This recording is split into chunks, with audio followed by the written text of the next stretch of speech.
ibadahnya seorang hamba kepada Allah tidak mengenal waktu dan tempat. Kapanpun, dimanapun, dia harus beribadah kepada Allah Subhanahu wa Ta'ala.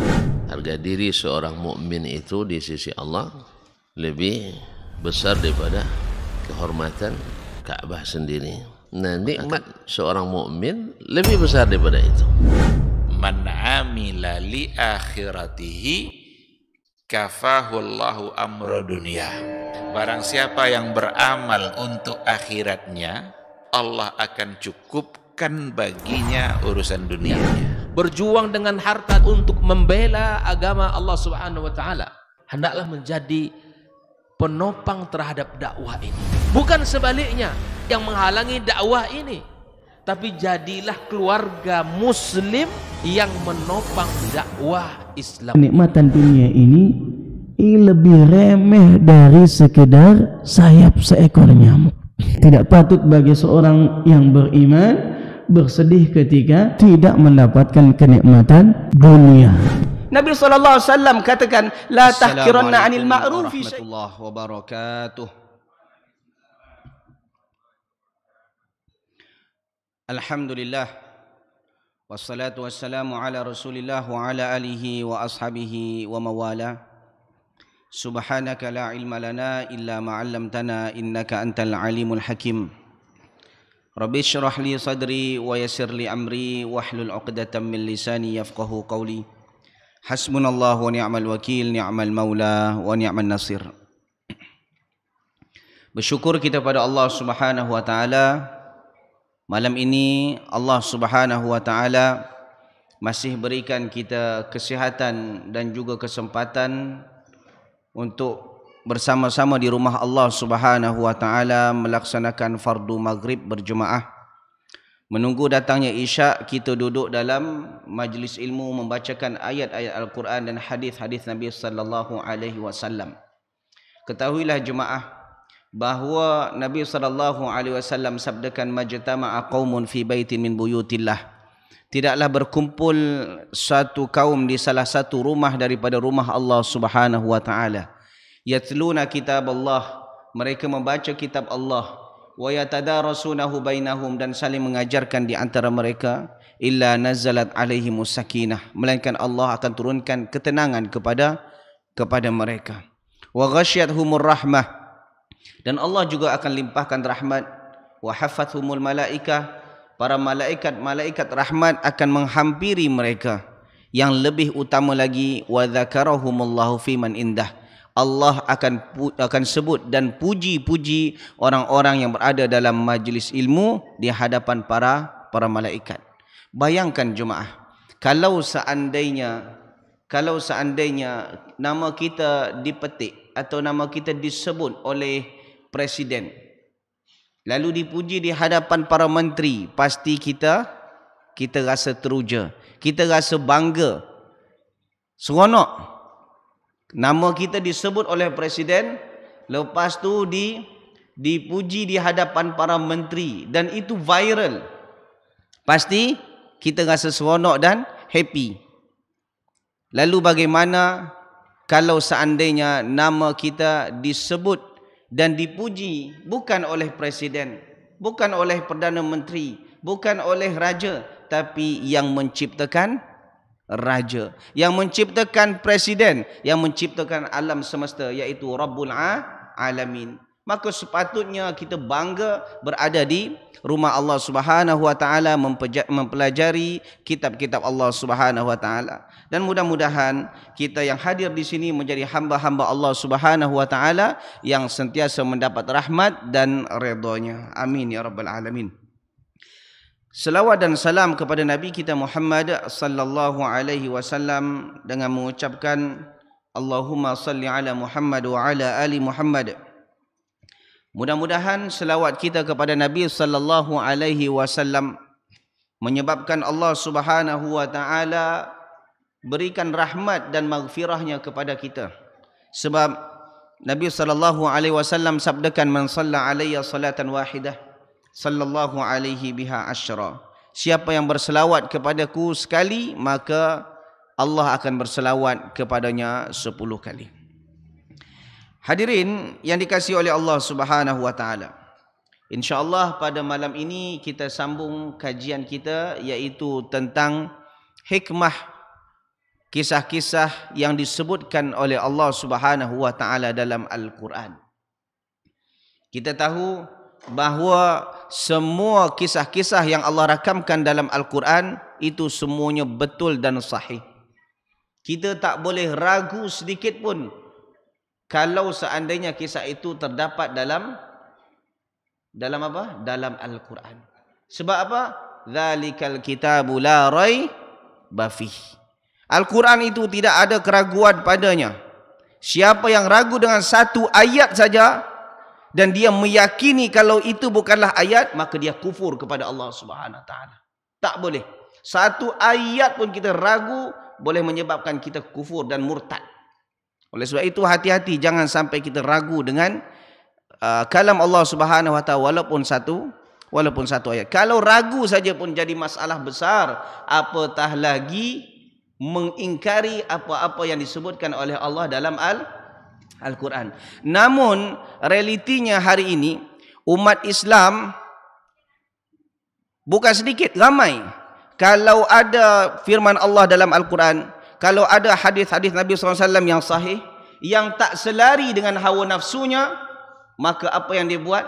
Dia ketepikan ayat Al-Quran, dia ketepikan hadis Nabi SAW, dan dia perturutkan hawa nafsunya. Lalu dia katakan ayat ini tak relevan lagi untuk masa ini. Na'udzubillah. Kalau saja meragukan, itu pun boleh menyebabkan seorang kufur, apatah lagi menafikan, mengingkari ayat Al-Quran. Dan jemaah dikasihi oleh Allah, tak sedikit hari ini kalau ada kisah-kisah dalam Al-Quran, segelintir orang mula bertanya, betulkah kisah itu? Tapi kalau ada tuan guru dia kisah dongeng dari A sampai Z, cerita je, masuk duduk je di majlis ilmu, duduk je di atas kursi, ceritanya dongeng je dari A sampai Z, yang mungkin hanya sedikit, mungkin 20% saja yang kisahnya betul. 80% kisahnya adalah dongeng. Mengaku bertemu dengan Nabi Khidir, bertemu dengan Nabi Hud. Nabi Hud ada di dalam gua, kata dia. Ada gua Nabi Hud di dalam gua. Siapa yang bertemu dengannya dan keluar, maka dosanya diampunkan oleh Allah. Yang bercakap itu kononnya mengaku cucu Nabi. Kalaulah mengaku cucu Abu Jahal, kita terima. Sebab apa? Biasalah atuk dia benci dengan Nabi. Berdusta kalau cucu dia, berdusta atas nama Nabi, itu biasa. Kalau seandainya seseorang yang kononnya mengaku cucu Nabi berdusta atas nama Nabi, lalu bagaimana dengan hadis Nabi SAW, man kadzaba alayya muta'ammidan falyatabawa maq'adahu minan nar. Siapa yang berdusta atas namaku, maka siapkan tempatnya di neraka. Kalaulah orang berdusta atas nama kita pun kita tak terima. Kita buat something, lepas tu kita sandarkan kepada orang. Saya rasa kita tak terima. Contohlah, karpet ni ini apa nama dia? Mimbar. Di belakang saya ada mimbar. Mimbar ni letaknya di belakang saya. Tiba-tiba letakkan depan pintu. Atau bukan depan pintu, jauh. Alihkan sebelah sana. Ni almari letak sebelah sini. Nanti kalau ditanya orang, kenapa dialihkan? Itu pengurus yang suruh. Ditanya kepada pengurus, engkau ke suruh? Aku tak pernah suruh pun. Agak-agak pengurus macam mana? Marah. Kalau kau nak alihkan pun, jangan jual nama orang. Jangan jual nama orang. Apatah lagi jual nama Nabi SAW. Tapi itulah realiti umat Islam. Yang cerita dongeng laku, the movie laku, cerita hantu belau laku. Tapi kalau cerita dalam Al-Quran, mulalah ngantuk. Tapi alhamdulillah tempat ni tak ada ngantuk lagi. Jemaah dikasihi oleh Allah Subhanahu wa taala. Kita sambung kisah kita tentang kisah Nabi Nuh. Kisah Nabi Nuh. Sebelumnya, bulan yang lepas, kita tahu bahawa Nabi Nuh AS merupakan Nabi yang mendapat ujian berat. Di antara Nabi yang mendapat ujian berat. Mendapat ujian berat. Sehingga dia digelar sebagai Nabi Ulul Azmi. Sebelumnya saya ceritakan. Dalam Al-Quran apa? Nabi Nuh berdakwah siang dan malam. Malam sampai ke siang, siang sampai malam. Rabbi inni da'autu qaumi lailan wa nahara. Aku menyuruh kaumku itu malam dan siang. Siang sampai malam, malam sampai siang, seterusnya. Wa inni kullama da'autuhum litaghfira lahum ja'alu asabi'ahum fi adhanihim wastaghshaw thiyabahum. Setiap kali apa? Setiap kali aku menyuruh kaumku untuk takut kepada Allah, lalu kaumnya memasukkan jari-jari mereka ke dalam lubang telinga ni. Lalu ditutup dengan kain supaya tak dengar nasihat Nabi Nuh. Jadi kalau ada orang jemaah, ada orang yang duduk dalam majlis ilmu, dia sebenarnya tak ngantuk tapi nak tidur juga. Supaya apa? Supaya tak dengar cakap ustaz. Maknanya same-same dengan umat Nabi Nuh. Sama dengan umat Nabi Nuh, tak nak dengar nasihat. Dan seterusnya sampai datang perintah Allah Subhanahu wa taala untuk buat bahtera, sebab dah tak ada lagi dah. Takkan ada lagi beriman kecuali hanya itu saja lagi, takkan ada yang beriman. Lalu datang perintah tersebut, dah sampai saatnya Nabi Nuh pun membawa siapa? Membawa dirinya, ahli keluarganya yang beriman, kaum-kaumnya yang beriman, tak ramai pun, 80 orang je. Kemudian binatang-binatang sepasang-sepasang naik ke atas bahtera. Maka ketika itu sudah mulai keluar mata air yang sangat besar. Sampai situ. Sekarang kita sambung. Wa hiya tajri bihim fi maujin kal jibal. Ketika banjir itu sudah mulai besar, sudah mulai meluap, airnya dah mula tinggi. Jemaah, orang kalau banjir sedikit, dia happy. Contoh hari itu di Kampar, banjir tapi tak banyak, hanya selutut. Happynya budak-budak. Kanak-kanak tu sampai berenang di jalan. Ya kan? Sebahagian orang sedih sebab perabot dia habis, atau ladang dia, kebun dia habis. Tapi sebahagian kaum happy. Ada tak tengok? Saya pergi sana, saya tengok kanak-kanak seronok kan, jalan raya tu kan banjir kan. Banjir, berenang di sana. Happy. Betul kata pepatah Arab, musibatul qaum inda qaumin fawaid. Musibah yang menimpa satu kaum terkadang mendapat faedah kaum yang lain. Faham? Musibah yang menimpa satu kaum, maka ada kaum-kaum yang lain mendapat manfaat daripada musibah tersebut. Faham? Saya bagi contoh. Ketika dalam keadaan COVID, ramai orang yang kehilangan pekerjaan, betul? Tapi di sisi lain, ramai orang yang mendapat keuntungan besar. Siapa dia? Farmasi-farmasi, tukang-tukang ubat, doktor-doktor, betul tak? Mungkin di satu sisi ramai orang kehilangan ahli keluarga yang ahli keluarganya meninggal sebabkan COVID, tapi sebahagian lain happy sebab dapat uang lebih. Ketika petani di sawah, apa yang dia harapkan? Kalau boleh selalu turun hujan supaya subur. Tapi bagi penjual es, alah, hari ini baru buat es, hujan pula, tak laku, tak jadi. Esok nak buat lagi, dah terbuat, tak jadi. Rugi tak? Rugi. Jadi musibah yang menimpa satu kaum dan ada kaum lain yang mendapat manfaat. Itu dah sunnatullah.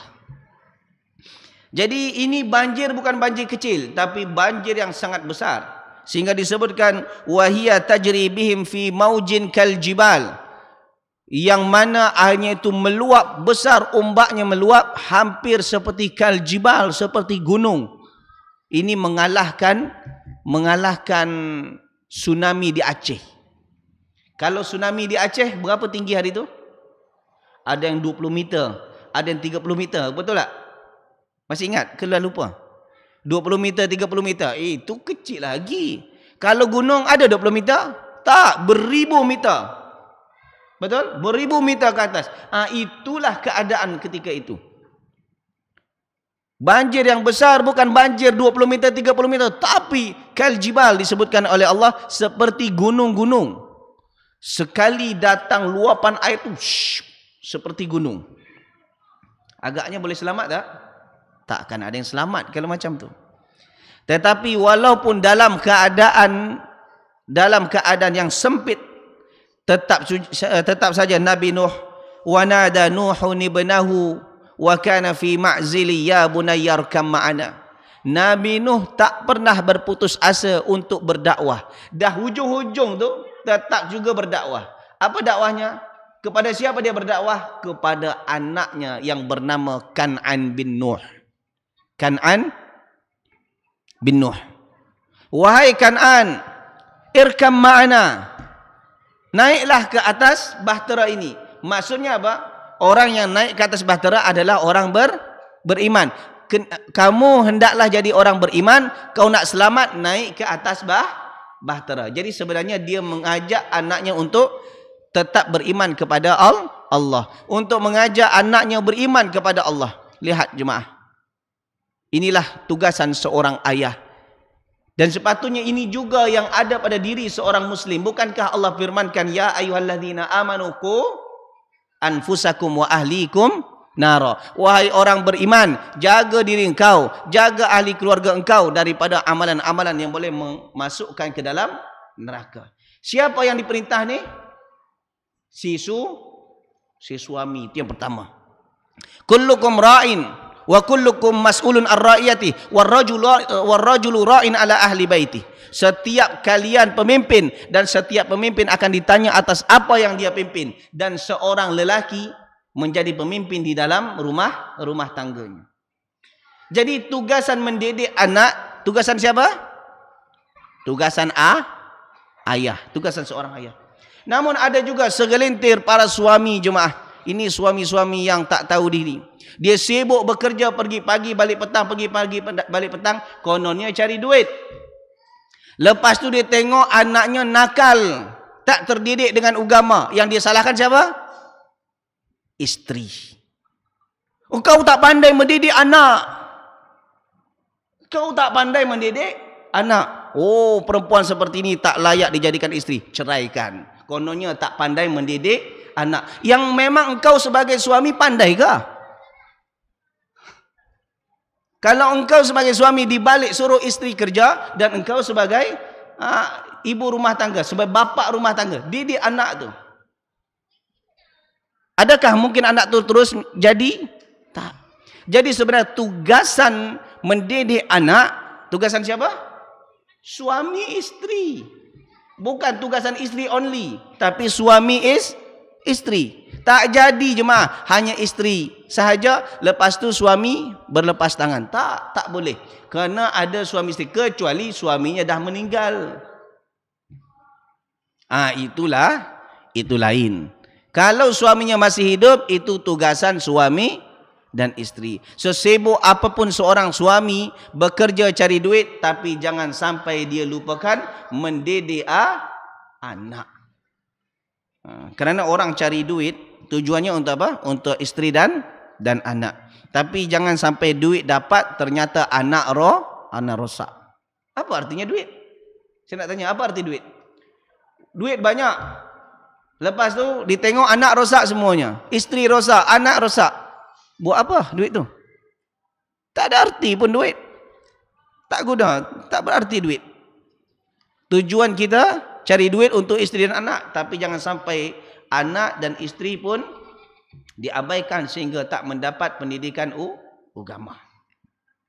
Wa nada Nuhun ibnahu wa kana fi ma'zili ya bunayyarkam ma'ana wala takum ma'al kafirin. Jangan kamu bersama orang kafir. Lihat. Poin pertama, hikmah daripada ayat ni pertama apa tadi? Seorang muslim tak boleh berputus asa di dalam berdakwah. Itu poin pertama. Hikmah yang pertama, seorang muslim tak boleh berputus asa dari dalam berdakwah. Seorang muslim tak boleh berputus asa dalam berdakwah. Andaikan dia gagal satu sisi, masih ada jalan kedua, ketiga, keempat untuk mengajak orang kepada Allah Subhanahu Wa Taala. Tak ada tempat untuk berdakwah, maka masih ada tak ada alam nyata, masih ada alam maya. Jemaah, ada satu ini jemaah pernah kenal tak seorang pendakwah satu di pendakwah di Malaysia. Jadi pendakwah ni dia berdakwah di kampung dia sendiri, tapi tak diterima. Sebab di Malaysia ni dakwah bukan seperti di sini jemaah. Sini siapa pun boleh bercakap, janji pandai bercakap. Di sini bebas. Orang bodoh bin stupid bin bahlul selagi pandai bercakap, dia boleh dijadikan ustaz. Kan banyak tu. Di sana tak. Di sana kalau berdakwah kena ada namanya tauliah. Ada surat izin. Surat izin berdakwah. Macam kita SIM lah. Surat izin mengajar. Masa berdakwah tu jemaah, dia tak dapat. Dia tak diizinkan berdakwah di kampung dia. Lalu apa dia buat? Dia dakwah di sosial media. Ternyata followers dia lagi ramai daripada dia berdakwah di alam nyata. Followers dia yang nonton ketika dia bagi kajian lebih ramai daripada yang bagi kajian kalau dia di alam nyata. Adakah dia putus asa? Tak, dia tetap dakwah sampai Allah beri bantuan kepadanya. Akhirnya sekarang dia bebas untuk berdakwah dan dia dapat tauliah di negeri lain. Sebab situ sistemnya bukan seperti sini. Situ surat izin mengajar hanya berlaku di satu negeri saja, satu provinsi saja. Kalau di Riau saja. Tak boleh dibawa ke Sumbar, tak boleh dibawa ke Medan. Macam tu sistemnya. Kalau sini tak. Bebas kan? Jadi kalau ada izin mengajar di satu tempat lain kena minta izin lagi. Tempat lain kena minta izin lagi. Lihat, sebenarnya bagus mereka mengajarkan adab. Namun ada segelintir orang buat kajian di suatu masjid, lalu dengan confidentnya dia buat kajian tanpa meminta izin kepada pengurus. Jadi seakan-akan pengurus ini siapa sebenarnya? Seakan-akan tak pandang pengurus ini, tak boleh, tak ada adab. Innama mu'ithu li utammima makarimal akhlaq. Aku diutus oleh Allah Subhanahu Wa Taala untuk memperbetulkan akhlak manusia. Andaikan kita syekh sekalipun, andaikan seorang itu imam besar, tapi apabila dia nak mengajar di suatu tempat, kena ada izin daripada pengurusnya. Ni saya kalau tak ada diizinkan pengurus, saya tak ngajar sini. Begitu cuma adab penting. Jadi tak cukup hanya sekadar ilmu, tapi kena ada adab. Cuba perhatikan, Nabi Nuh pernah berputus asa dalam berdakwah? Tak, tetap berdakwah juga. Walaupun dah di hujung-hujung macam tu, tetap masih ada peluang untuk mengajak anaknya taat kepada Allah Subhanahu Wa Taala. Wala takum ba'al kafirin. Jangan kamu bersama orang-orang kafir. Ayat ni sebenarnya bukan ayat ni, banyak ayat-ayat Al-Quran menyuruh kita untuk pandai-pandai dalam memilih kawan. Banyak ayat dalam Al-Quran, bukan ayat ni saja. Tengok, jangan kamu bersama orang-orang kafir. Jangan kamu bersama orang yang derhaka kepada Allah. Maksudnya apa tu? Menyuruh kita untuk pandai-pandai memilih kawan. Kata Nabi SAW, Al-mar'u ala dini khalili falyanzur ahadukum mayu khalil.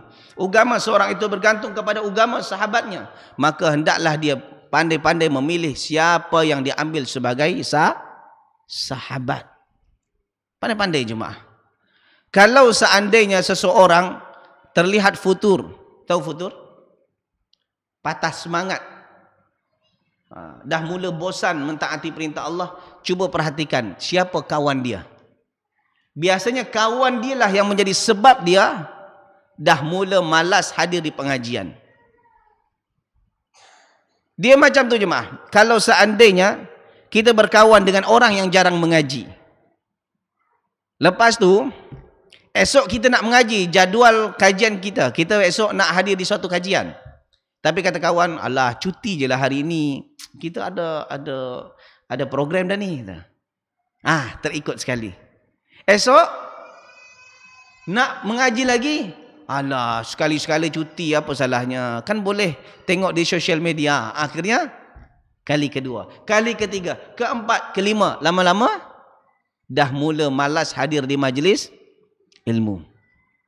Jadi salah satu sebab orang futur patah semangat dalam mentaati perintah Allah kerana salah berkawan. Maka pandai-pandailah jemaah cari kawan.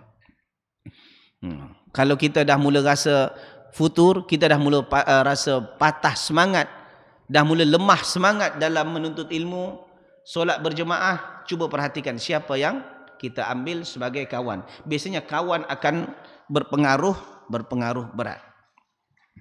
Lalu ketika Nabi Nuh AS menyeru anaknya, wahai anakku, jom naik berimanlah kepada Allah. Masih ada peluang dah ni. Beriman pada Allah, naik ke atas bahtera, engkau selamat. Apa kata Kan'an? Qala sa'awi ila jabali ya'simuni minal ma'. Aku akan berlindung. Aku berlindung di mana? Di bukit-bukit, di gunung-gunung tertinggi. Aku akan lari, aku kejar gunung tu supaya aku selamat daripada banjir. Padahal tadi disebutkan air banjir tersebut setinggi gunung. Kalau dia nak lari ke gunung, cuba perhatikan. Berapa lama orang ambil masa sampai ke atas puncak gunung? Boleh 5 minit? Sampai ke puncak gunung tu akan ambil masa berapa? Berjam-jam, betul tak? Berjam-jam. Kalau dia lari sementara kelajuan air tu setinggi gunung disebutkan oleh Allah. Kal jibal. Macam mana dia lari? Nak lari pun confirm takkan selamat. Tapi sombong dia, tengok. Sa'awi ila jabal ya'simuni minal ma'. Jadi sebenarnya jemaah kalau nak tengok ayat ni yang saya baca ni dalam surah Hud ayat yang ke-42 43. Dalam surah Hud ayat 42 dan 40, 42, 43, 45 seterusnya lah. Bermula daripada ayat 42. Sorry, saya lupa bagi tahu tadi. Surah Hud ayat 42 ke bawah. 42, 43, 44, 45 ke bawah. Qala sa'awi ila jabali ya'simuni minal ma'. Lihat di ayat ke-43. Qala sa'awi ila jabal, aku akan lari ke gunung-gunung.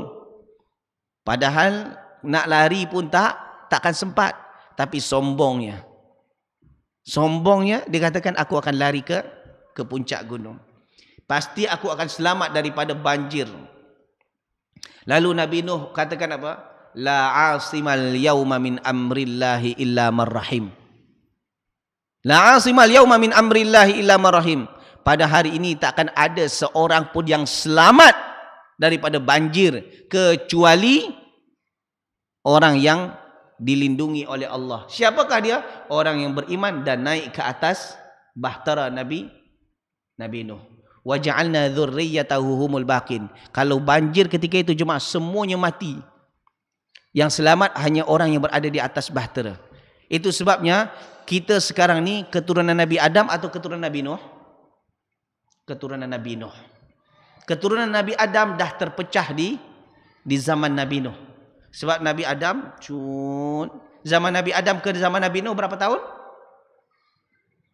10 kurun. Saya dah ceritakan, tak tahulah lupa. 10 kurun maknanya 1000 tahun. 1000 tahun. Mungkin kita ingatkan, lamanya. Tak, dekat je jemaah. 1 generasi je tu. Sebab kan umur dakwah Nabi Nuh aja berapa? 950 tahun. Itu dakwahnya saja. Umur dia sebelum diangkat menjadi Nabi dan Rasul, umur dia selepas selamat daripada banjir? Beribu tahun umur. Jadi kalau seandainya umur dia beribu tahun, jadi kalau jarak Nabi Nuh dengan Nabi Adam 1000 tahun, maknanya satu generasi je. Betul tak? Dah, satu generasi je jarak dulu. Jadi ketika itu semuanya di zaman Nabi Nuh terpecah. Sebahagian yang tenggelam tu mati. Itu semuanya cucu Nabi Adam juga. Cucu Nabi Adam tapi mati semuanya dah. Yang selamat adalah yang berada di atas bahtera, tu semuanya keturunan sampai hari ini. Itu disebutkan dalam Al-Quran, wa ja'alna dzurriyyatahu humul baqin. Jadi yang selamat manusia sekarang ni adalah keturunan Nabi Nuh. Sehingga Nabi Nuh itu digelar sebagai Abul Bashar Athani, bapa manusia kedua selepas Nabi Adam. Jadi kita keturunan Nabi Nuh, bukan keturunan monyet. Seperti teori Darwin. Entah-entah dia yang monyet. Manusia ini tercipta daripada monyet, kata dia. Bukan akulah, engkau lah. Kita ni dari Nabi Adam dan Nabi Nuh. La asimal yauma min amrillahi illa man rahim. Ketika itu jemaah, tak ada yang selamat kecuali orang yang berada di atas bahtera. Wa hala bainahumal mauju fakana minal mughraqin. Maka tiba-tiba tengah bercakap itu datang ombak setinggi langit, setinggi gunung. Akhirnya terpisahlah apa? Terpisahlah antara si anak dengan si ayah. Wa kana minal mughraqin. Si anak tenggelam sementara si ayah selamat. Sedih tak jemaah? Dengar. Saya ketika baca ni mungkin hal biasa, tapi ketika lihat saudara kita yang kena tsunami dulu, kan ada kan videonya kan?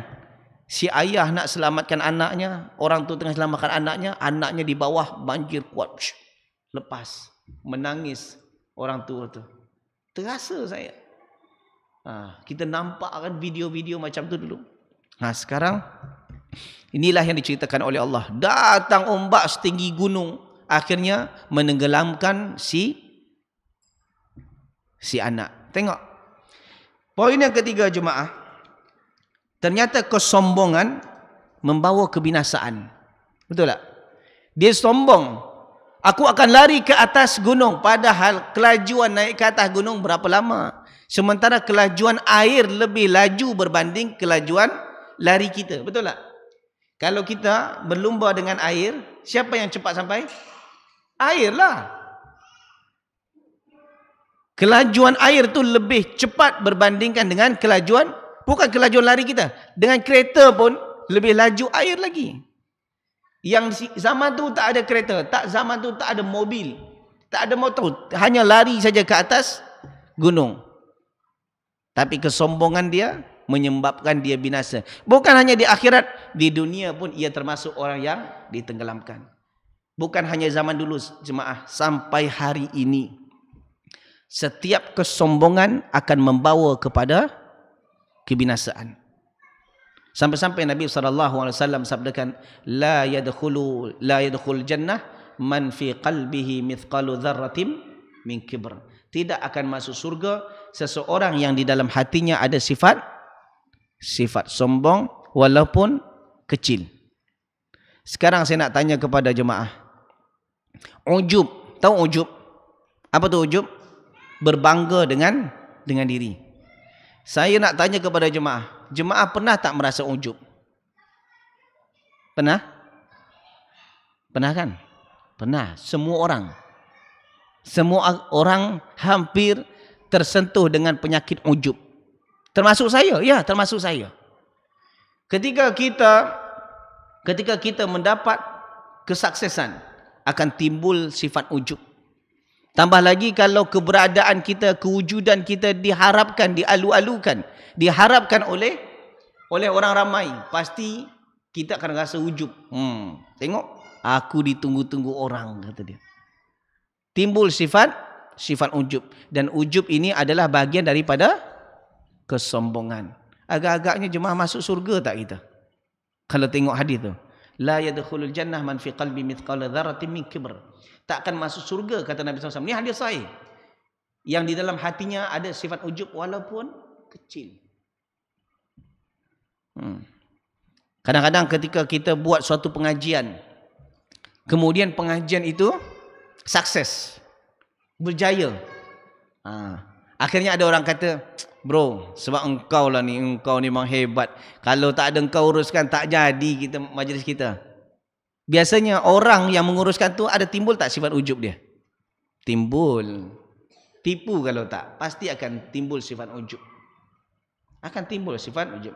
Kalau engkau tak ada engkau, pasti tak berjaya kita ni.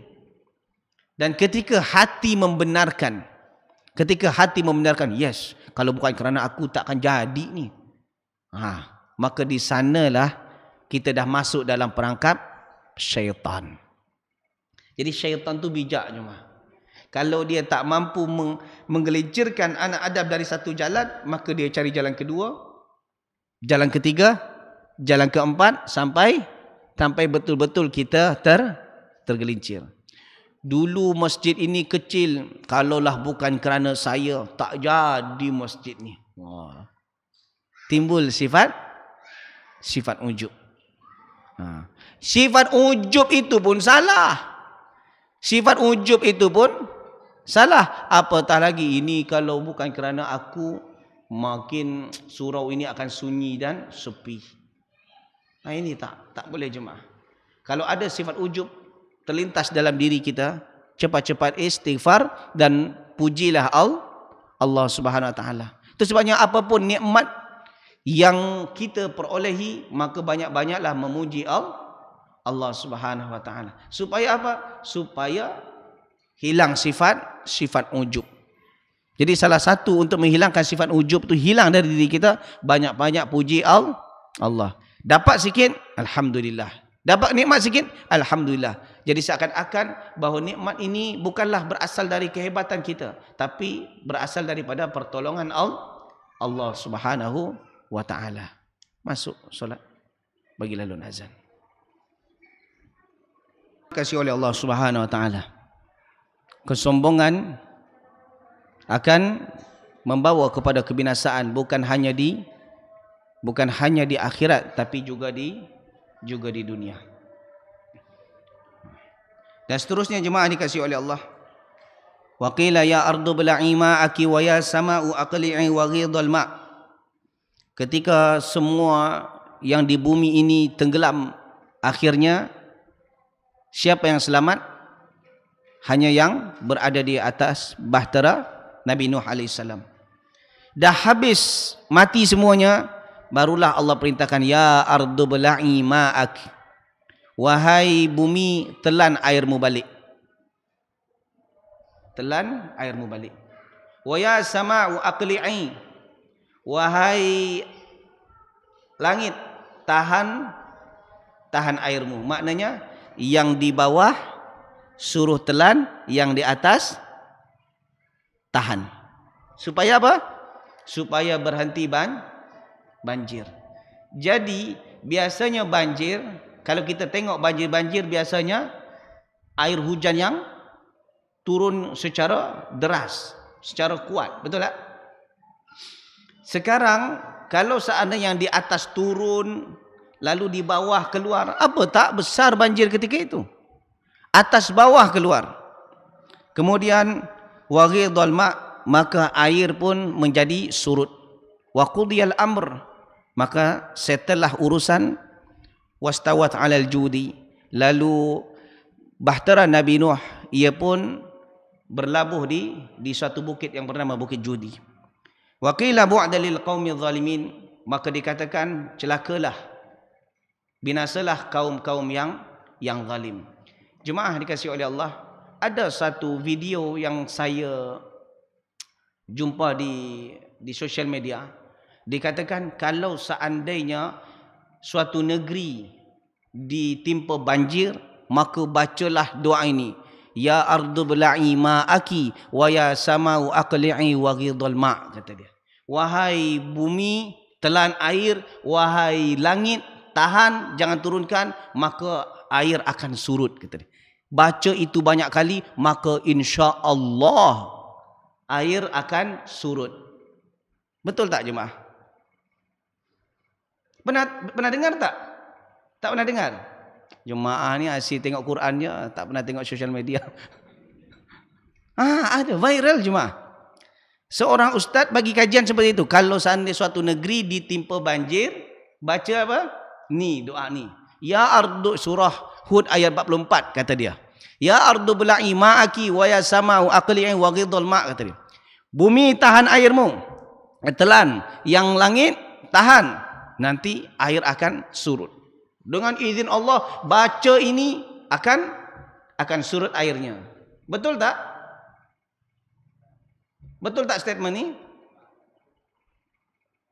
Mana boleh? Ini yang suruh ni siapa? Ya ardu bela'i ma'aki wa ya sama'u aqli'i. Wahai bumi, telan airmu. Wahai langit, tahan. Siapa yang perintahkan ni? Allah. Jadi kalau kita katakan, wahai langit, berhenti. Wahai bumi, telan. Kita ni setaraf dengan Allah kan? Tengok. Kita tak setaraf dengan Allah. Kita hamba jemaah. Kita ni dhaif. So macam mana? Kepada siapa kita minta? Kepada Allah. Maka disebutkan dalam Sahih Bukhari, dalam Sahih Muslim pun ada juga, kalau tak silap. Ketika berlakunya banjir, apa yang didoakan? Allahumma ya Allah hawalaina wala alaina. Ya Allah, turunkanlah hujan di sekitaran kami, tapi jangan kau turunkan hujan untuk membinasakan kami. Jadi minta kepada siapa? Minta pada Allah. Bukan kita pula yang berkuasa, kecuali Avatar. Tahu Avatar? Ada filem kartun. Cuma pernah tengok tak? Oh, dia boleh menguasai 4 elemen. Bumi, tanah, api, udara, air. Saya kadang-kadang berkhayal juga jemaah. Kalau nak berjalan, air boleh jadi beku. Kalau nak pergi jalan sana, bumi pun boleh dikawal. Ini filem Avatar jemaah. Itu filem Avatar. Ini dongengnya jemaah. Jadi tak boleh. Bukan ayat ni, tapi doa kepada Allah. Kita tak kuasa berhentikan hujan kecuali kita minta pada Allah Subhanahu wa taala. Jemaah dikasihi oleh Allah. Yang terakhir, wa nada nuhur rabbahu faqala rabbi inna bani min ahli wa inna wa'dakal haqq wa anta ahkamul hakimin. Yang mana Nabi Nuh alaihissalam ketika tenggelam semuanya, lalu dia memohon kepada Allah, ya Allah, itu anakku ya Allah. Itu anakku. Jadi minta apa? Minta diampunkan dosa anaknya. Jemaah, memang nasab tak ada jaminan boleh seorang menjadi selamat. Kerana hari ini seseorang berbangga dengan nasab. Oh, saya ini keturunan ustaz. Oh, saya ini keturunan syekh. Oh, saya ini keturunan nabi. Entah nabi siapa saya tak tahu. Aku pun juga keturunan nabi juga. Tapi nabi siapa kan? Ngaku keturunan nabi. Bolehkah? Lepas tu buat benda-benda yang mengarut, buat benda-benda yang bercanggah dengan sunnah Nabi SAW. Adakah kita selamat? Tak. Bahkan Fatimah binti Muhammad SAW itu pun dinasihati oleh ayahnya. Ya Fatimah, ittaqillah. Wahai Fatimah, takutlah kamu kepada Allah. Kalau maksud takut apa? Kerjakan perintah Allah, tinggalkan yang dilarang oleh Allah. Fa inni la ughni anki minallahi syai'a. Aku tak boleh tolong engkau daripada azab Allah kalau engkau tak bertakwa pada Allah. Itu Fatimah. Apatah lagi kita yang bukan keturunan Nabi Muhammad maksudnya. Tapi Nabi juga. Kita keturunan Nabi, tapi Nabi Nuh. Kita keturunan Nabi Nuh. Jadi jemaah dikasihi oleh Allah Subhanahu wa taala, nasab sama sekali tak menjamin seseorang mendapat hidayah.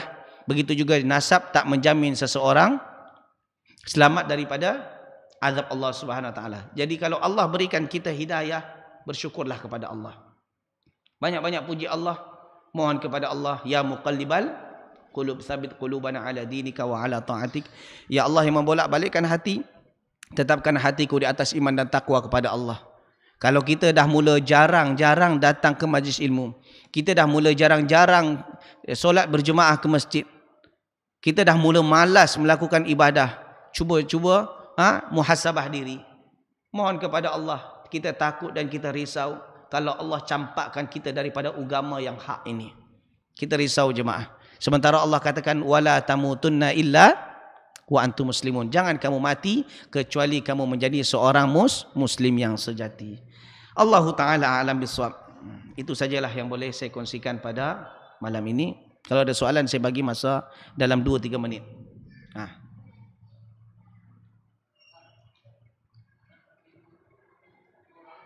Tak. Anak Nabi Nuh, kalau kita baca sejarahnya, dia ada 4 orang. Tak, 3 orang hidup. 3 itulah yang namanya Sam, Ham dan Nafith. Yang 3 itulah yang berkembang sampai hari ini dan kita keturunan itu. Adapun yang Kan'an meninggal. Okey. Allahu taala alam.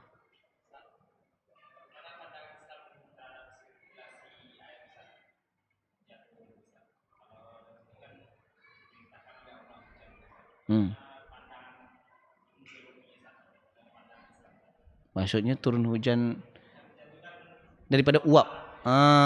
Okey. Ustaz, bukankah yang menurunkan hujan itu Allah? Lalu macam mana pandangan Islam yang mengatakan ada orang yang mengkajinya bahawa air hujan tu turun daripada uap laut, ya kan? Uap yang dari laut, uap air naik ke atas, nanti sampai di atas pun dah mendung, turun lagi ke bawah. Adakah ini bercanggah? Betul tak? Bercanggah dengan syariat Islam?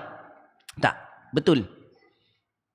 Apa statement itu betul? Bahawa asalnya daripada uap, uap yang di air, uap air yang uap laut, naik ke atas, sampai ke atas, nanti turun lagi. Itulah yang disebutkan oleh Allah, was-sama'i dzatir raja' wal ardi dzatis sada'. Pernah dengar ayatnya? Surah apa tu? Surah At-Tariq. Was-sama'i dzatir raja', demi langit yang kembali, ar-raja' kembali. Apa ni maksud kembali? Kalau kita baca tafsir-tafsirnya, maksudnya bahawa air hujan itu memang kembali, dia dari bawah naik ke atas, turun lagi ke bawah. Itu yang raja', balik naik turun. Boleh faham? Jadi tak bercanggah. Itu selari dengan ajaran Islam. Allah taala alam. Habis ya? Cukuplah ya. Dah 3 minit dah.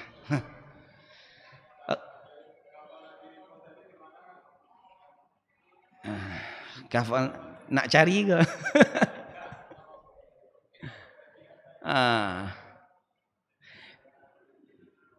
Dia sebenarnya panjang, tapi saya tengok dia di suatu bukit yang bernama Bukit Judi.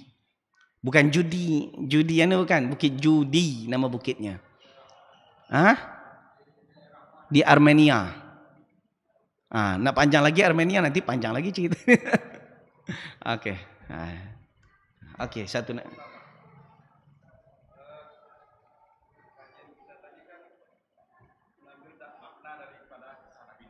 Iya. Ada berapa kisah makna tadi Ustaz? Kalau salah saya tadi Ustaz ngomong 3 ke 4 ya? Seorang muslim tidak boleh bersama dalam berdakwah. Okey. Satu lagi, sombongan akan membawa binasa. Berhati-hati dalam memilih kawan. Wala takum ma'al kafirin. Jangan kamu bersama orang-orang kafir. Jadi ternyata seseorang menjadi kafir kerana salah milih kawan. Terkadang itu sebabnya. Seorang jadi jahat kerana kawan yang salah. Yang terakhir, bahawa nasab tidak menjamin seseorang daripada mendapat hidayah, dan juga nasab tak menjamin seorang selamat daripada siksa Allah Subhanahu Wa Taala. Okey. Cukuplah ya. Ada betul tu datang dari Allah, silap salah berpunca daripada kebodohan dan kejahilan saya sendiri. Subhanakallah bihamdik, asyhadu an la ilaha illa anta, astaghfiruka wa atubu ilaik. Assalamualaikum warahmatullahi wabarakatuh.